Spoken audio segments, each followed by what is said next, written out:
Vous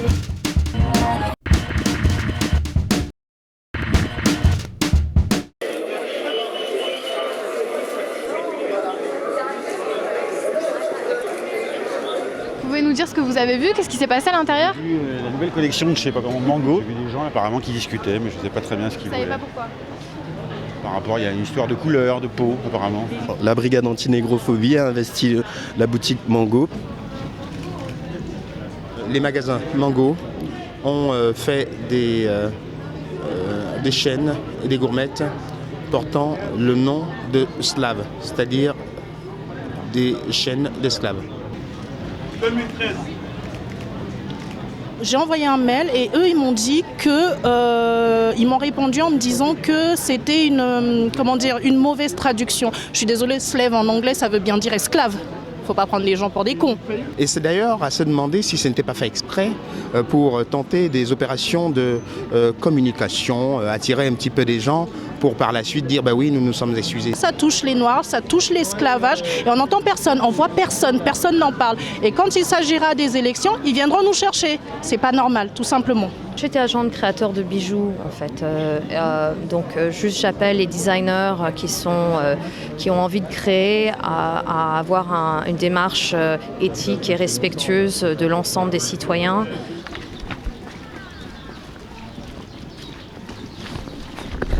Nous continuons donc cette opération pour dénoncer les fameux bijoux style esclave que la marque Mango continue à vendre à 24,99 €. C'est le prix de l'indignité des bijoux de la honte.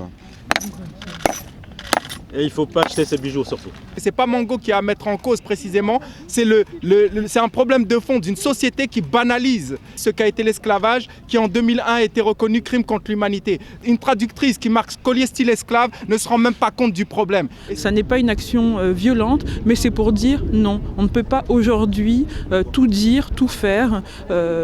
Tout simplement pour vendre un produit, c'est indigne.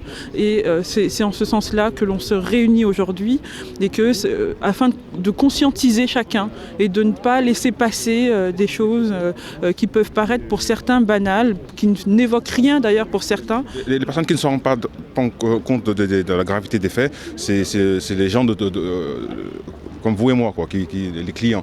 Mais les gens eux-mêmes qui lancent les messages, je pense qu'ils ont une agence de presse, ils ont des gens qui travaillent sur la pub, il y a des gens qui sont formés pour ça. Nous constatons que Mango commence à prendre la mesure de la situation. Ils ont annoncé qu'ils retireraient les bijoux de la vente en Ile-de-France.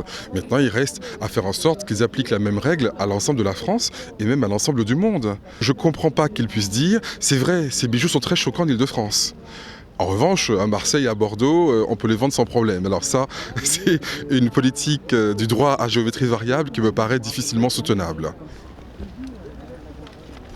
Qu'est-ce que l'on fait pour le futur, pour les générations futures, de ne plus se mentir, d'affronter les choses. Il s'agit d'affronter les choses positivement.